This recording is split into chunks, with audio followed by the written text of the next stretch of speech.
Oh, and moving up to the feature fight, Daniel Rodriguez versus Santiago. Oh my fuck.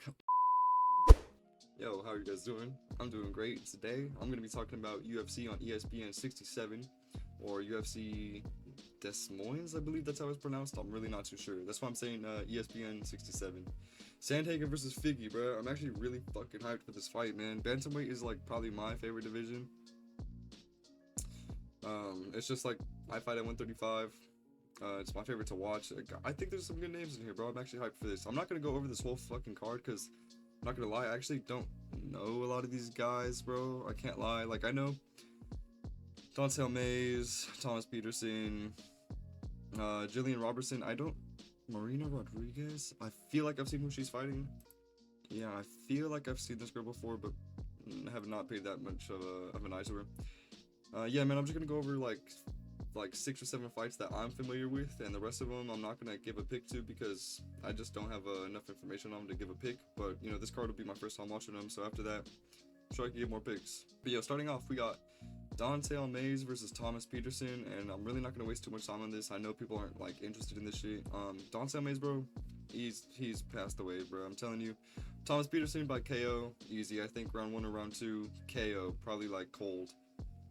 Moving on, I'm really familiar with Jillian Robertson. I actually really like Jillian Robertson as a person. I've followed her for a while now. Like I said, I'm not too familiar with this girl. I'm positive that I've seen her. I just can't think of like what fight that I've seen. I know this name for sure though.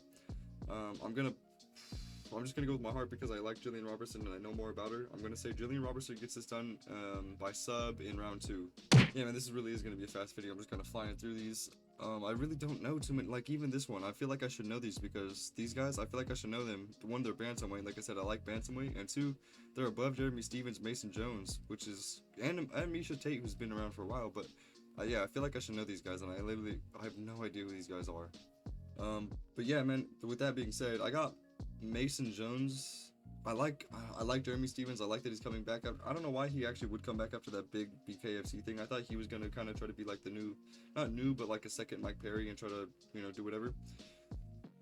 He's getting a lot of hype for that. So when I saw this get announced, I was actually really like surprised. With that being said though, man, I think Jeremy Stephens hits hard. When I originally first saw this get announced, I thought Jeremy Stephens by KO.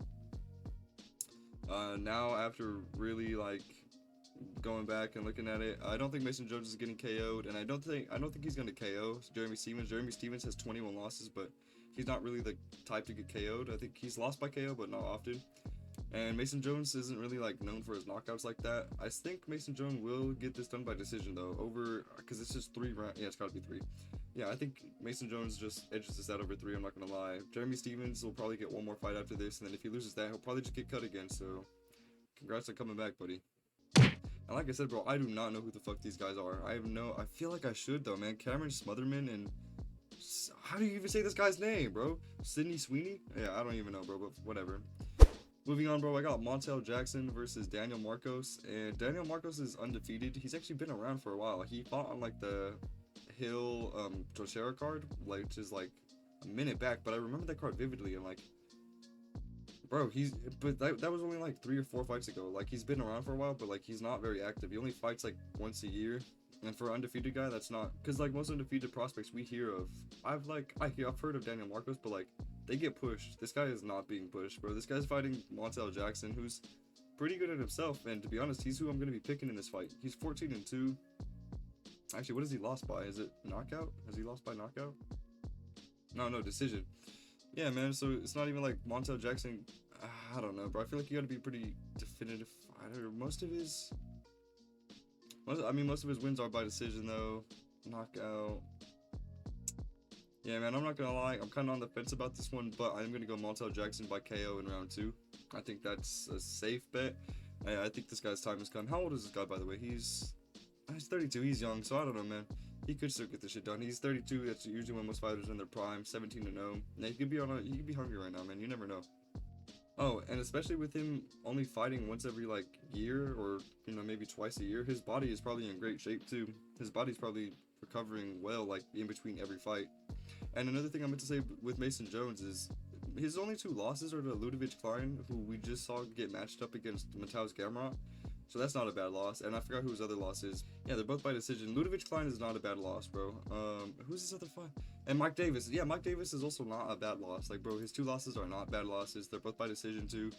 Yeah, I think Mason Jones is by decision is the safest bet. Yo, and moving up to the feature fight, we got Daniel Rodriguez versus Santiago Ponzinibbio. And originally when I saw this, I actually didn't know how old Ponzinibbio was. I know that Daniel is on like the kind of upper scale of age when it comes to MMA, and I think he's 38. But then I look at Santiago Ponzinibbio, and he's also 38. So originally when I saw this fight, I thought Santiago had this kind of in the bag by decision or maybe even knockout. Yeah, I'm not even gonna lie to you now. They're both 38. They're both at the end of the career. Santiago is definitely more chinny than Daniel D-Rod is. D-Rod, I think, has only been knocked out once, while Santiago's been knocked out. Actually, you know what? No, I think Santiago's only been knocked out. Oh, how many times has Santiago been knocked out? More than once, I believe. 4 times, bro. Decision. Even if it goes to decision, D-Rod probably gets this. I don't know, man, because I feel like technicality. I feel like I've seen better technique come from Santiago Ponzinibbio, but if you want to talk about like aggression, hunger, and power, especially, I think it's D-Rod's game all day. And I say D-Rod probably gets us down by TKO in like round 2. Probably like I'm not gonna say like a lucky punch, but he probably catches it with something glancing. Santiago will probably get on the ground, cover up, and probably still be there, be aware of where he is, but really not have his legs with him. I think that's probably how it's going to be stopped. Kind of similar to like that Kevin Holland KO. I think it'll be something like that. Yo, and moving on to this next fight, Bo Nickel versus Renier de Ridder. I'm not going to lie, man. I know a lot of people are saying that Renier de Ridder's the real deal and that he's not playing around. He's not going to be easy work for Bo Nickel. And I think the same thing. I don't think he's going to be easy work. But I just don't see... Both these guys' striking sucks. I know this is not going to be a striking fight. I think this is going to be a straight 3... Is this 3 or 5 rounds? If this is like either way, I got Bo Nickel. I'm not gonna lie. Either way, I got Bo Nickel. I think that Bo Nickel's good enough to negate the wrestling for an entire 3 rounds and just ride it out. To be honest, I think also if Renier de Ridder tries to take him down and he fails, and if he tries to stay on the feet, I think Bo Nickel won't even allow that. I think Bo Nickel's gonna take him down and then just have his way. And like I said, I think that he could ride it out. I think Renier de Ridder is good enough to survive with Bo Nickel. Like, the grappling, I think he's good enough to survive. He's got, plenty of fucking submissions himself. He knows what he's doing on the ground, but that's where both these guys thrive. Yeah, man, I'm not gonna lie, I do got Bo Nickel. Just by decision though. I don't think these guys sub each other. It'd be crazy if one of them knocked each other out. But I don't think they both got goofy goober striking. They both I guess they got some power. They both got a little bit of power, but like it's goofy, man. And yeah, I don't think they're gonna sub each other. I think they're just gonna kind of neutralize each other. But I do think Bo Nickel gets this shit done by decision, especially because if it's like a close ground war and it goes to decision, then the judges are gonna give it to Bo Nickel. He's the up and coming star, and they're gonna build off the where does this guy come from? 1? Yeah, they're gonna want to build off the 1 star. And yo, last but not least, for the main event, we got Corey Sandhagen versus Deiveson Figueiredo. And yo, I'm fucking hyped, boys. Let's clap it up, because I'm fucking hyped for this shit, man. I can't even lie. Like I said, I love bantamweight fights. I do like Corey Sandhagen. I think he's a fucking nerd. He should be part of the fighting nerds because bro, every fight, I think this guy's like so involved at the breakdown of, which is one of fights, trust me, it's one of some fights, but I think he also panics sometimes. Like when he's getting kind of mauled and like he got that pressure coming on him, I think he panics because he's too worried about like what's coming next, what's the by the book move. He's looking in his brain for like the textbook option of like, how do I get out of this, Deiveson Figueiredo, he's got that fucking aggression on him, boy. He's gonna come, he's gonna maraud, he's gonna, I'm not saying he's a marauder, but he is gonna maraud. He's gonna come with that pace and that pressure, boy. But I think if Corey can kind of keep the void there, keep that range on him, and don't let this little motherfucker get to his leg, then I think Corey, even on the ground, if he does go to the ground, I'm not saying Figgy's gonna sub him. I think that Corey can definitely survive it. I just think it's gonna be like a longer night, and he's gonna have less time to do what he needs to do to win the fight, The scrambles, I think, could be good. I don't know, man. I'm gonna say Corey gets this shit done by decision. I don't think Corey's knocking him out, obviously. I rate Figgy very high, bro. He's lost twice to Brandon Moreno, once to Formiga, and once to Peter Yan, bro. Those are good fucking losses. Those are crazy losses, to be honest. Like, yeah, 2 champions, Formiga's, good for back then or whatever, but Peter Yan and Brandon Moreno being your only losses, big dog. Corey Sandhagen has lost to a couple guys. TJ Dillashaw, fucking Peter Yan, right? Aljo, I don't know, man. They're all good wins as well, all champions as well. So you can say the same thing, you know. And Corey's one of those guys that like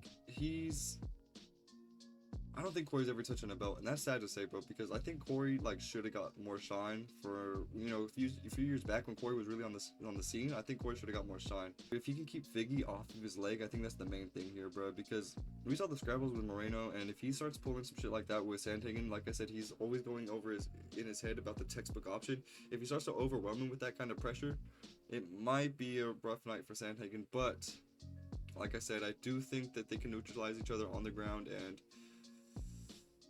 I'm gonna say Corey gets this shit done by decision, man. I got faith in my guy Corey Sandhagen. If he loses this, bro, I don't even know who you give him next, but that's gonna be sad because he's definitely gonna be fighting like a little bit more down the rankings. He's gonna be getting like a 7 or a, like, bro, Peter Yan's getting Marcus McGee. Imagine what Corey Sandhagen's gonna get after fucking Peter Yan just beat Davidson Figueiredo, bro. Corey Sandhagen loses this and Marcus McGee beats Peter Yan or something, bro.